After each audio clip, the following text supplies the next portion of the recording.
17절까지 있는 말씀입니다. 요한복음 11장 17절부터 27절까지 있는 말씀입니다. 요한복음 11장 17절부터 27절까지 있는 말씀입니다. 한 절씩 교독하겠습니다. 예수께서 와서 보시니 나사로가 무덤에 있은지 이미 나흘이라. 베다니는 예루살렘에서 가깝기가 한 오리쯤 되매 많은 유대인이 마르다와 마리다에게 그 오라비의 일로 위문하러 왔더니 마르다는 예수께서 오신다는 말을 듣고 곧 나가 맞이하되 마리아는 집에 앉았더라. 마르다가 예수께 여짜오되 주께서 여기 계셨더라면 내 오라비가 죽지 아니하였겠나이다. 그러나 나는 이제라도 주께서 무엇이든지 하나님께 구하시는 것을 하나님이 주실 줄을 아나이다. 예수께서 이르시되 내 오라비가 다시 살아나리라.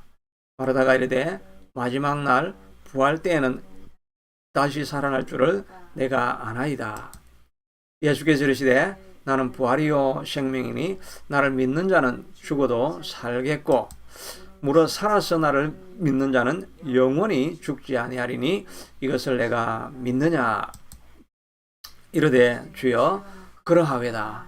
주는 그리스도시요 세상에 오시는 하나님의 아들이신 줄 내가 믿나이다. 아멘. 예, 오늘 본문의 말씀을 통해서 내가 믿으면 하나님의 영광을 보리라 하는 제목으로 은혜를 나누기를 원합니다. 지난주에 이어서 이제 두 번째 나사로의 부활에 대한 내용을 다루게 됩니다. 예수님께서 이 땅을 살아계시고 사역하실 때 죽었다가 살아난 사람이 세 명이 있죠. 첫째는 야이로 회당장의 딸이 죽었다가 살았는데 본문에 보면 방금 죽었다고 이렇게 말하고 있습니다. 그리고 예수님을 부르게 되었으니까 죽은 지 얼마 지나지 않았습니다.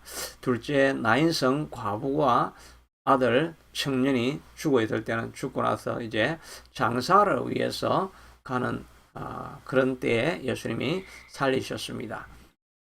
그런데 세 번째 이 나사로의 죽음은 다른 어떤 것보다 죽은 지 오랜 시간이 지나게 되어집니다. 예수님께서 이틀 머무시고 찾아오시고 하는 과정에서 사흘 동안 있다가 이미 무덤에 들어가서 시체가 부패가 되어지고 난 이후에 살아난 그런 역사라고 할 수가 있습니다. 예수님께서 시체가 부패하실 때까지 기다리시고 늦게 찾아가셨는데 그것은 이유가 있다라고 말씀하고 있습니다. 두 번이나 반복해서 말씀하시기를 15절에는 내가 거기에 있지 아니한 것을 너희를 위하여 기뻐하노니 이는 너희로 믿게 하려 함이라. 믿음을 갖게 하기 위해서 예수님께서 전혀 시체가 부패되어서 살아날 소망이 없는 그런 상황에서도 살 수 있다는 것을 믿게 하려고 그런 일이 일어나게 하셨다고 말하고 있습니다.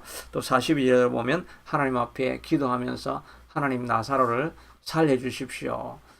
이는 이 주변에 들러서 있는 사람들이 내가 하나님이 보내신 자인 것을 믿게 하려 함이라고 말씀하고 있는 것입니다. 완전히 불가능한 상황, 부패해서 썩고 있는 이런 상황 속에서 무덤에 갇혀 있는 상황 속에서도 주님께서 하시면 어떤 일을 하실 수 있는가 하는 것을 보여주시고 우리로 믿게 하려고 이 나사로의 부활 사건이 있게 하셨다라고 말하고 있습니다. 지난주에 말씀드렸던 말씀이지만 그러나 이 믿음이 우리의 삶에 너무나 소중하기 때문에 비슷한 메시지만 다시 한번 들려주게 되는 것입니다. 예수님께서는 믿음을 가진 자들을 정말 기뻐하신다라고 말씀하고 있고 또 믿음이 없는 자를 꾸짖으시는 것을 보게 됩니다. 배에 풍랑으로 말미암아 물이 가득하게 되어져서 배가 가라앉게 되어져 갑니다. 그때 제자들이 당황하고 놀라서 예수님 일어나십시오. 우리를 안 돌아보십니까? 라고 이야기할 때 예수님께서 바다를 잠잠케 하시면서 왜 이렇게 호들갑을 떨고 있느냐? 믿음이 적은 자들아, 내 믿음이 어디에 있느냐? 믿음이 있으면 배가 꺼져가고 있어도 당황하지 않고 또 살아날 수 있다는 것을 가르쳐 주시고 있는 것이지요. 우리 인생에 풍랑이 가득하고 배에 또 집안에 물이 가득 들어와서 가라앉고 있는 중에서라도 하나님이 함께 하시면 우리가 살아날 수 있다는 이 믿음을 가지시기를 하나님께서 기뻐하신다는 것을 알 수가 있습니다. 베드로도 예수님이 오라고 하시니까 물속으로 뛰어들어서 걸어갔습니다. 그것만 해도 대단한 일입니다. 그러다가 몰려오는 파도와 바람 소리를 듣고 두려워서 빠져갑니다. 예수님께서 붙들어 일으키시면서 믿음이 적은 자들아, 적은 자여 왜 의심하였느냐. 물 위로 걸어간 것도 대단한데 끝까지 믿음을 지키지 않은 것을 보면서도 베드로를 꾸짖고 있는 모습을 보게 되는 것입니다. 믿음을 가지는 것을 하나님께서 기뻐하시는 것을 알 수가 있습니다. 백부장은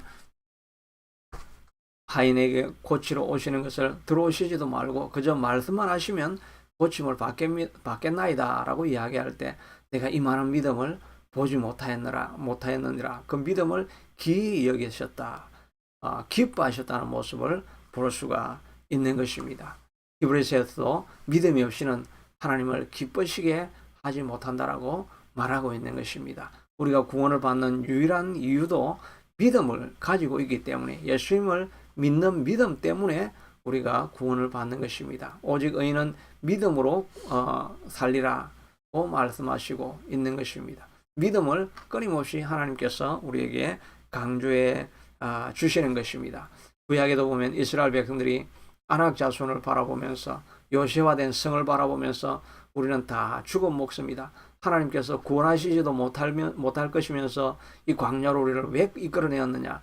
하나님을 불신할 때 하나님께서 이들이 언제까지 나를 멸시하겠느냐라고 말씀하고 있는 것입니다. 우리가 환난 중에 빠지고 풍파가 일어나고 낙심하는 일들이 일어날 때 하나님을 신뢰하지 못하는 것을 보면서 이 백성이 언제까지 나를 멸시하겠느냐라고 말씀하고 있는 것입니다.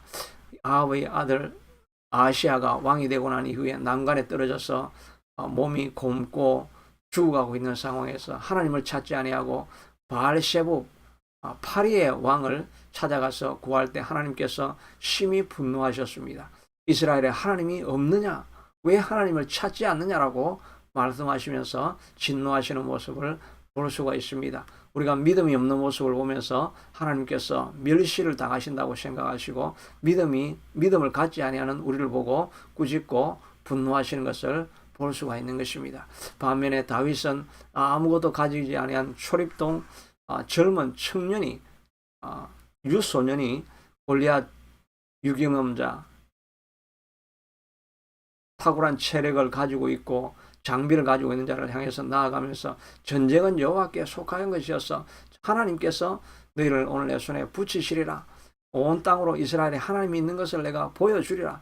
믿음으로 나아가는 다윗을 하나님께서 그렇게 기뻐하신 모습을 볼 수가 있는 것입니다. 여러분들도 여러 가지 환경과 혼란, 어려움들과 풍랑 가운데 머물고 있다 할지라도 하나님을 끝까지 신뢰하실 수 있게 되기를 바랍니다. 우리 하나님은 죽은 나사로, 부패한 나사로의 시체까지 일으키실 수 있다는 것을 반복해서 말씀해 주시고 있는 것입니다. 하나님은 여러분 환경을 돌이키실 수 있고 새롭게 하실 수가 있습니다. 광야의 길을 내시고 사막의 강을 내어서 여러분의 삶을 변화시킬 수 있다는 것을 믿음으로 신뢰하며 선포하며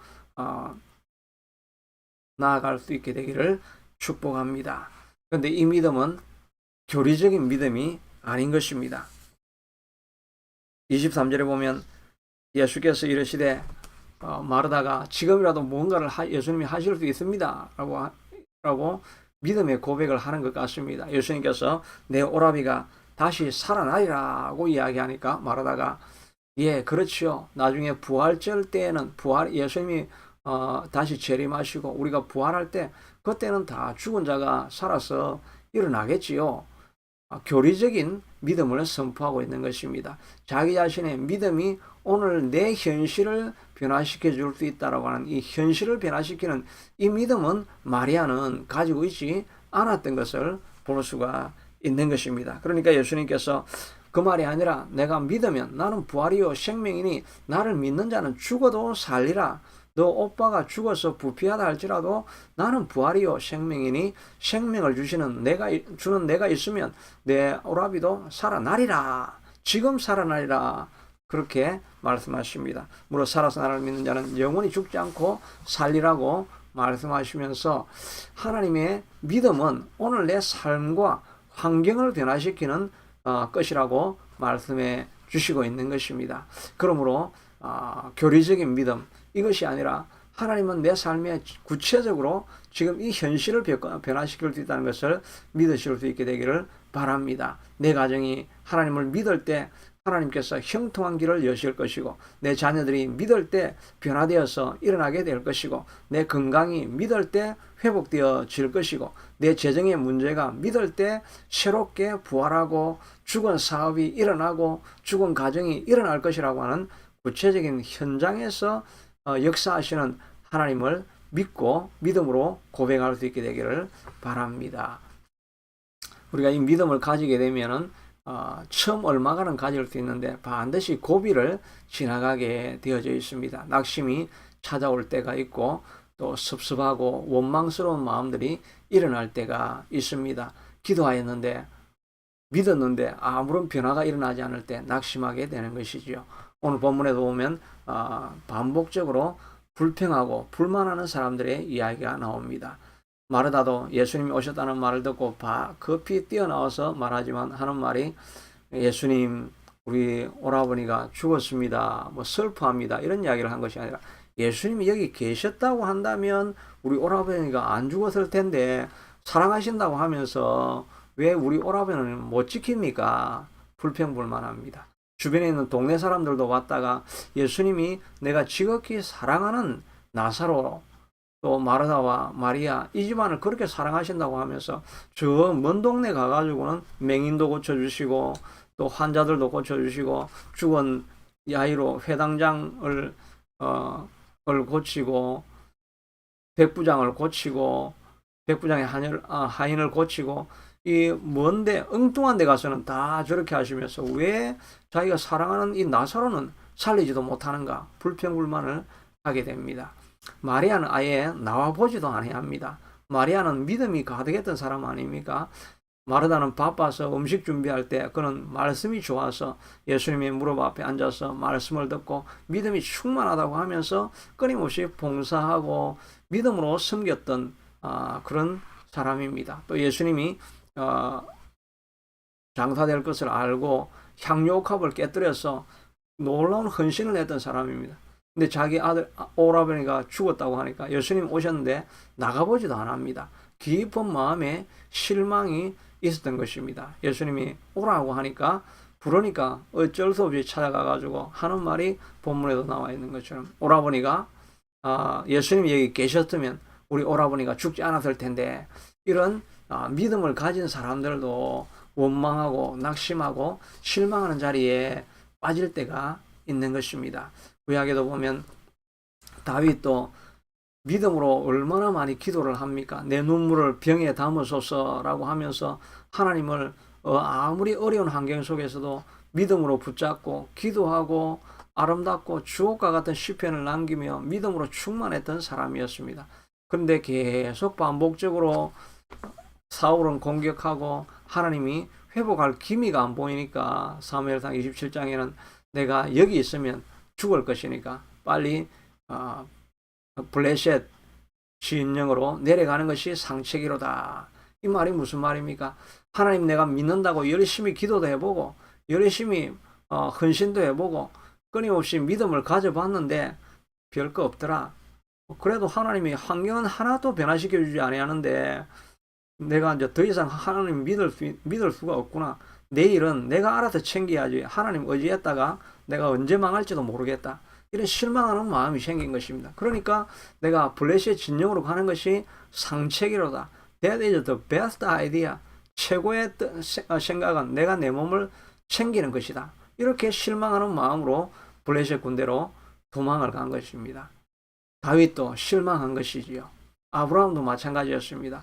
내가 본토 친척 아비 집을 떠나면 너가 복의 근원이 될 것이다 라고 이야기를 해줬는데 10년이 지나도 아들을 주지 않으니까 그가 실망하였습니다. 창세기 15장에 보면 하나님께서 찾아오셔서 나는 너의 방패요 지극히 큰 상급이니라. 내가 너의 희망이요 소망이니라. 그렇게 하니까 아브라함이 하나님 내게 주신 것이 무엇입니까? 내게 무엇을 주시려 하나이까? 나는 아직도 자식이 없습니다. childless입니다. 그리고 주께서 내게 씨를 주시지 아니하셨으니 그저 내 종 엘리에셀이나 상속자로 되면 되지 아들은 기대도 안 합니다. 아브라함도 깊이 실망을 한 것이지요. 믿고 신뢰하고 따라서 본토 친척 아비 집을 다 버리고 떠나고 수많은 헌신을 했는데 아무런 삶에 기대하던 꿈이 이루어지지 않을 때 절망하고 낙심하고 하나님에 대해서 섭섭한 마음을 가질 때가 있는 것입니다. 믿음은 반드시 이런 고비를 지나가게 되는 것입니다. 그런데 이렇게 하나님께서 지연하시고 약속을 들어주시지 아니하시고 어려움과 공경에 두실 때는 이유가 분명히 있는 것을 알 수가 있습니다. 오늘 본문에서도 예수님께서 왜 이틀이나 지나서 완전히 썩어 부패하고 무덤에 갇혀버릴 때까지 오지 않았습니까? 거기에는 이유가 있는 것입니다. 이 병은 죽을 병이 아니라 하나님의 영광을 위함이요 하나님의 아들이 영광을 받게 하기 위해서 죽은 것뿐만 아니라 부패한 시체가 일어나게 될 때 모든 사람들이 믿지 않겠습니까? 그래서 내가 거기에 있지 아니한 것을 기뻐하노니 이는 너희로 믿게 하려 함이라. 믿게 하려고 하나님께서 그런 계획과 섭리가 있어서 하나님께서 늦게 응답을 하신 것입니다. 그러니까 우리가 절망스러운 상황이 되고 믿음이 아무런 변화가 일어나지 아니할 때라도 우리는 믿음을 포기할 수 없는 것은 우리가 알 수 없는 하나님의 놀라운 계획이 그 뒤에 있다는 것을 알 수가 있는 것입니다.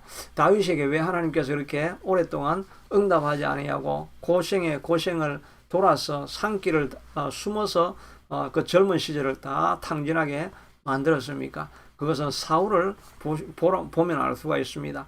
사울은 고난이 없이 왕이 되었다가 인생이 망쳐지는 것을 보면서 다윗에게는 어떤 환란 속에서도 흔들리지 않는 믿음을 세우기 위한 과정으로 이 산길 속에 숨어서 지내는 젊은 날이 꼭 필요했기 때문에 하나님께서 돕지 않는 것 같이 그런 과정들을 다 지나가게 하신 것입니다. 아브라함도 이제 10년이 지나도 아들을 주지 아니하고 20년이 지나도 아들이 주지 않은 것은 무엇입니까? 완전히 자기 몸이 죽어서 100세가 되어서 도저히 자기 몸으로는 출산할 가능성이 제로가 되어졌을 때 이제 그때는 오로지 하나님 뜻 외에는 하나님의 능력 외에는 자손을 줄 수 없어서 내가 자손을 낳고 난 이후에도 우연히 낳게 된 것이다. 인간적인 방법으로 낳게 된 것이라는 것을 생각하지 않게 되도록 완전히 하나님이 하신 것이라고 또 하나님만 의지해야 그 일이 일어날 것이라고 절대적으로 신뢰할 수 있는 그런 상황에서 되었어야 아들을 주신 것이죠. 그래서 하나님이 하셨다는 것을 고백할 수 있게 되도록 하나님께서 약속을 지연하신 것을 알 수가 있습니다. 바울도 하나님을 그렇게 신실하게 쫓아갔을 때야 됩니다. 고린도 후서에 보면 이미 믿음으로 수많은 사역들을 감당하고 더비에서 돌로 맞아서 죽을 뻔도 하고 생명을 걸고 이 사역을 잘 감당하고 있었는데 그런데 또 지나서 하나님께서 내가 아시아에 당한 환란을 너희가 모르기를 원치 아니하노니 내가 심한 고난을 당해서 살 소망까지 끊어지고 사형 선고를 받은 줄 알았다. 하나님께서 그렇게 수고한 바울을 또 더 고난 속에 있게 하여서 완전히 사형 선고를 받고 이제 살 소망이 하나도 없는 자리까지 하나님께서 집어 던져버린 것을 볼 수가 있습니다. 왜 그랬습니까? 이는 우리로 자기를 의지하지 말고 오직 죽은 자를 다시 살리시는 하나님만 의지하게 하려 함이라.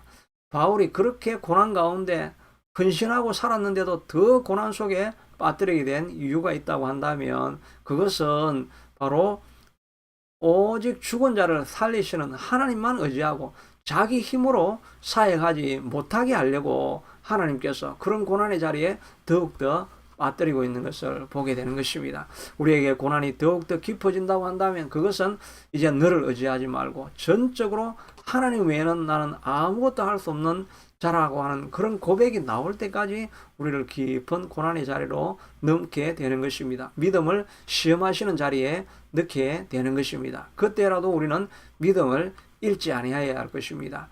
하나님께서 이런 시련을 통해서 내게 더욱더 좋은 것을 주시고 나를 정화하기 위해서 이런 과정을 지나가게 하신다. 하나님은 한번 하신 약속은 반드시 이루어 주신다는 그런 믿음을 우리가 가지고 나아가야 할 것입니다. 그리고 자신은 늘 십자가에 못 박고 나는 죽은 존재가 될 수 있게 된다고 고백할 때까지 하나님은 우리를 낮은 자리에 머무르게 만드시게 되는 것입니다. 믿음을 포기할 때가 아니라 자기 자신을 포기하고 하나님을 의지해야 할 때인 것입니다. 박효진 장로님이라고 자주 말씀도 나누었지만 감옥에서 간수로 이렇게 사역하셨던 분 아닙니까? 이분이 최근에는 보니까 유튜브를 통해 가지고 집회는 이제 못 나가니까 이분은 정말 그렇게 다 새로운 길을 찾는 것 같습니다. 예. 집회를 늘 30년 이상 다니시던 분이 코로나 때문에 집회를 못 나가니까 유튜브를 통해서 집회를 하시더라고요. 개인 유튜브 채널을 만들어 가지고 자기 간증을 조금씩 하시는데 일반 간증 집회에서 하지 않던 그런 이야기들을 에피소드들을 이렇게 이야기하시는데 한 번은 자기가 간증을 하러 갔는데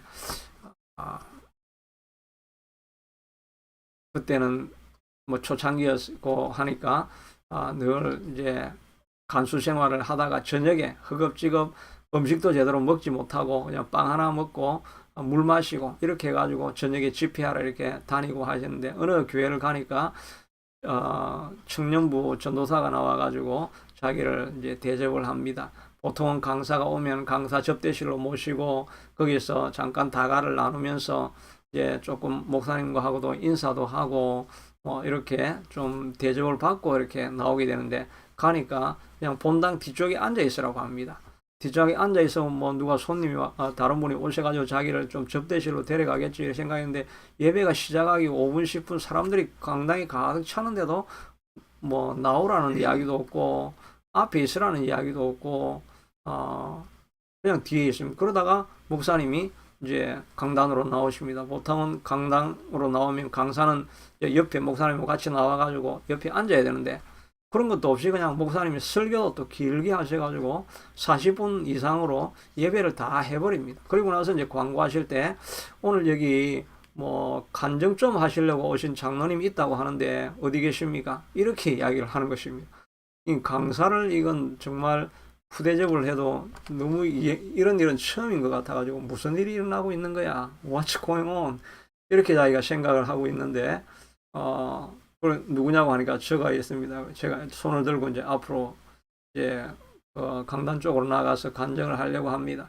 그렇게 해가지고 이제 위에 목사님 있는 데는 2층 두 번째 강단이고 그 아래쪽에 이제 강단으로 신발을 벗고 이제 올라가려고 하는데 목사님 그거 올라오지 마시고 그 앞에 있는 스탠딩 마이크 있잖아요. 그 마이크 거기서 하세요.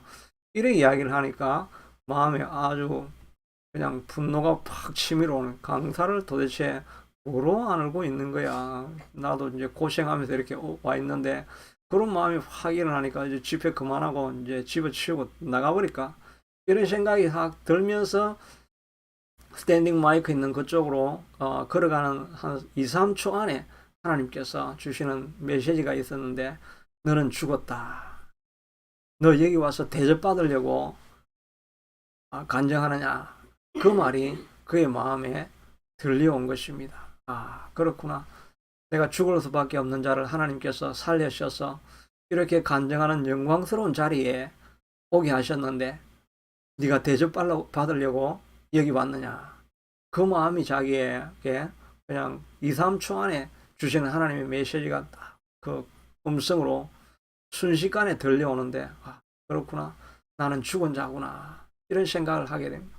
그래서 집회하기 전에 제가 먼저 잠깐 기도하겠습니다 라고 기도를 했는데 기도할 때 그렇게 회개의 눈물이 나더라는 것입니다. 회개하며 눈물로 정말 통곡하는 마음으로 간증을 시작하기 전에 기도할 때 이미 성도들의 마음에 은혜가 임하고 눈물을 흘리고 자복하는 사람들이 일어나고, 그리고 나서 그가 계속해서 간증을 하게 될 때 많은 사람들이 큰 힘을 얻게 되고, 자기도 수많은 수십 년간의 간증 생활을 하는 가운데 그 집회가 가장 기억에 남고 은혜스러운 간증이 되었다라고 이렇게 말하고 있습니다.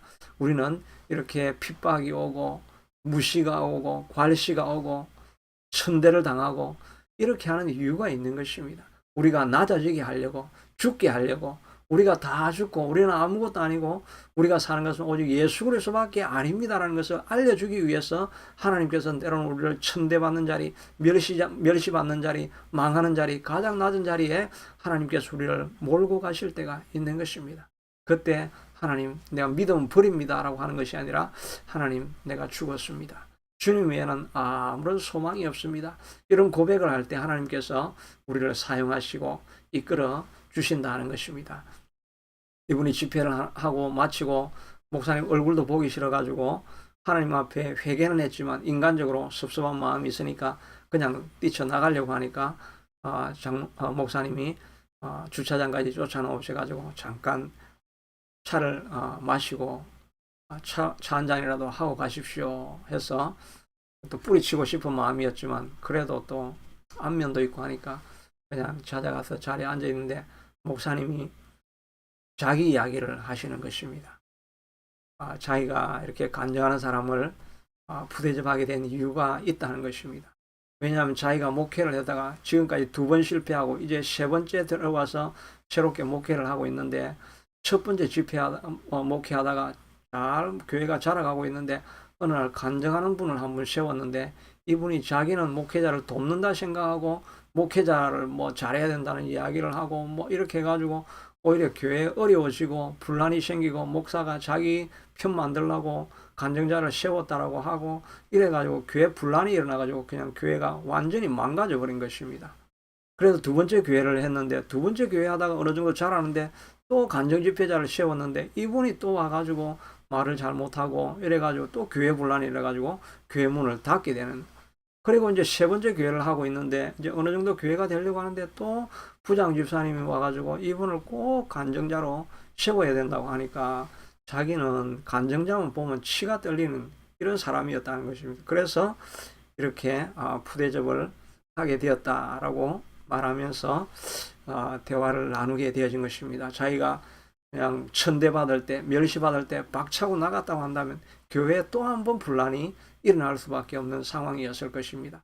그런데 그때 나는 죽었다, 하나님밖에 의지할 리가 없다라고 하나님을 붙들기 시작하니까 하나님께서 오히려 그 사역을 통해서 교회도 살아나게 되어지고 그 집회도 아름다워지고, 그 이후에 그 목사님과 아름다운 관계를 통해서 나중에는 2박 3일 집회를 하고 교회에 좋은 영향력을 미치게 되었다는 것입니다. 천대받을 때 믿음이 더 이상 가질 수 없으리라고 생각되어지는 그럴 때에도 하나님을 붙들고 나아가면 하나님께서 우리를 세워주시게 될 것입니다. 믿음에는 반드시 시험의 시간이 있습니다. 어려움의 시간이 있습니다. 그때도 믿음을 붙들고 포기하지 아니하고 계속 나아갈 수 있게 되기를 축복합니다. 둘째는 믿음은 반드시 우리가 지켜야만 하는 것입니다. 믿음은 마치 불과 같은 것입니다. 믿음을 한번 믿는다고 해서 믿음이 계속 가는 것이 아니라, 믿음은 꺼졌다가 피웠다가 약해졌다가 강해졌다가 계속 이런 과정을 지나가게 되는 것입니다.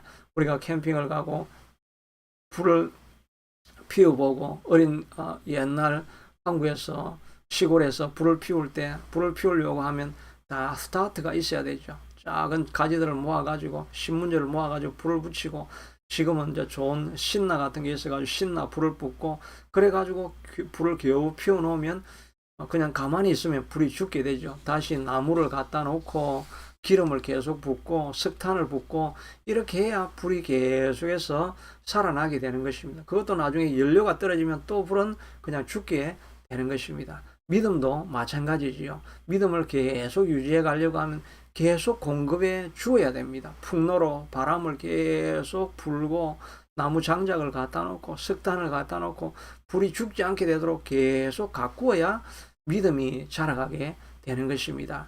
요한계시록에 보면 7교회 가운데 에베소 교회는 너희가 첫사랑을 버렸다라고 말하고 있습니다. 처음에 아름다운 신앙을 가졌지만 계속 기름에 붓고 나무를 붓고 바람을 불고 하지 않으니까 믿음이 다 굳은 믿음이 되어버린 것입니다. 4대 교회는 살은 것 같지만 안에 내면은 다 죽은 신앙으로 자라가는 교회가 있다는 것입니다. 우리 개인의 신앙도 마찬가지죠. 믿음의 불을 피우지 아니하고 바람을 계속 성령의 바람을 불어넣지 아니하고 자료를 공급하지 않으면 신앙이 떨어질 수밖에 없는 것입니다. 마치 죽은 자와 같이 신자로서 살아가는 것입니다. 실천적으로는 무신론자로 살아가는 그런 신앙의 삶을 우리가 살 때가 많이 있는 것입니다. 믿음은 끊임없이 우리가 공급을 해야만 하는 것입니다. 그래서 사도 바울은 나는 선한 싸움을 싸우고 나의 달려갈 길을 마치고 믿음을 지켰으니 믿음을 지키기 위해서 싸우고 달려가고 지키고 빼앗아가려는 자가 있으니까 계속해서 지키고 붙들고 바람을 불어넣고 기도를 하고 말씀을 공급하고 할 때 신앙이 굳건해져가는 것을 알 수가 있는 것입니다.